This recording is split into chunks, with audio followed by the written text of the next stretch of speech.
Yo les refs, comment ça va? Bienvenue pour cette nouvelle vidéo. Aujourd'hui on se retrouve pour le premier épisode de Andust, consacré à un artiste que j'apprécie énormément, l'homme au triple dollar, l'unique seigneur de ce pays, j'ai nommé Bibi. Et comme vous l'avez remarqué dans le titre, dans cet épisode, je vais tenter de vous donner envie d'aller découvrir cet artiste, d'aller écouter sa musique un peu plus en profondeur, et ce, en seulement 3 points. Sans plus tarder, jingle! Tiens un gros yébi à faire Roya, on le fait en deux. Tiens un gros yébi à faire Roya, on le fait en deux. En deux, on le fait en deux. Tu sais d'où on vient, dignité, c'est pire que l'ego.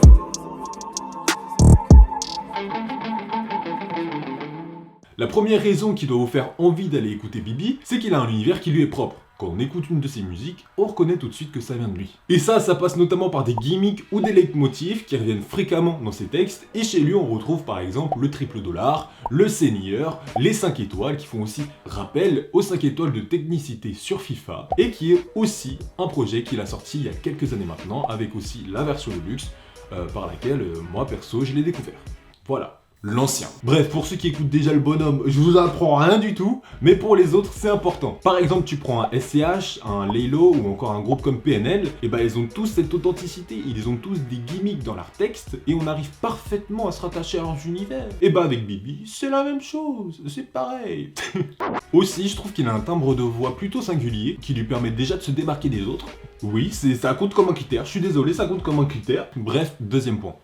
Le temps c'est de l'argent, c'est pas des fables, et la techa c'est pas ta poussise. Yo rougi par les bougies, pas les soucis non. La musique de Bibi, c'est un parfait mélange entre du rap, du cloud rap et même du rock. T'as parfaitement bien entendu, je trouve qu'il y a des tendances rockeuses dans sa musique, et notamment dans le dernier EP Morningstar, avec une forte présence de guitare et de guitare électrique. C'est de l'or en barre, c'est incroyable. Extrait.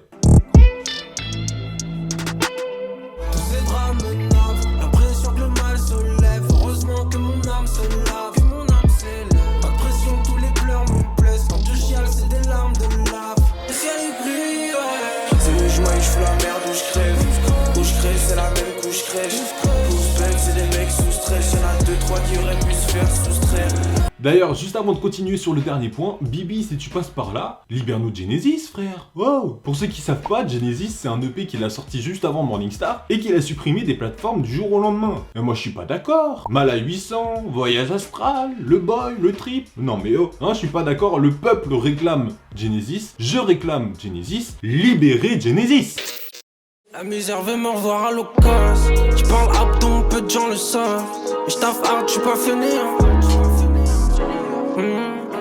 Troisième et dernier point, Morningstar, dernier projet en date, dernière pépite auditive du Seigneur, Masterclass. Un petit EP de 7 titres qui s'inscrit parfaitement dans cette nouvelle vague de consommation de projets courts. Là on est gâté, 20 petites minutes, t'écoutes tout le projet d'une traite, facile, et il y en a pour tous les goûts. Des sons hivernaux, des sons un peu plus solaires comme Répondeur, que demander de plus. Et aussi il y a le feat avec Malo, Ciel Gris, grande masterclass du projet pour moi. C'est directement dans mon top featuring du début de l'année. Alors là, vraiment c'est top 3.